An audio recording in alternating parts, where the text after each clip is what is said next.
কাজটা করে রিটায়ারমেন্টে চলে যায়। মুরাদ, জি বস। রিসেন্টলি হইচইয়ে ওয়েব সিরিজ রঙ্গিলা কিতাব মুক্তির পর প্রশংসায় ভাসছেন পরীমণি, যেখানে তার লুক, এক্সপ্রেশন এবং অভিনয় ছিল মারাত্মক লেভেলের। অনেকে বলছেন অনম বিশ্বাসের হাত ধরে পরীমণি নিজের ক্যারিয়ারের একটা বেস্ট কন্টেন্ট উপহার দিলেন দর্শকদের। প্রিয় দর্শক, আমরা আরও গভীর আলোচনায় যাচ্ছি, ততক্ষণে ভিডিওতে একটা লাইক দিয়ে চ্যানেলটিকে সাবস্ক্রাইব করে রাখুন।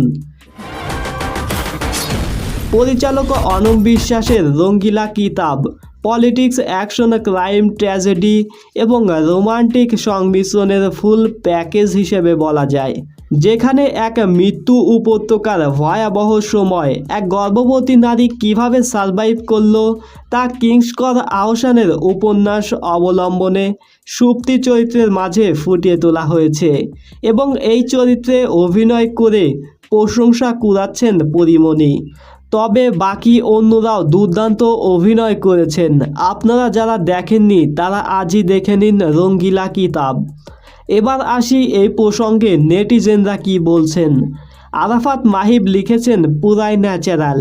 জয়ন্ত অধিকারী লিখেছেন মুগ্ধ হয়ে গেছি তার অভিনয়ের।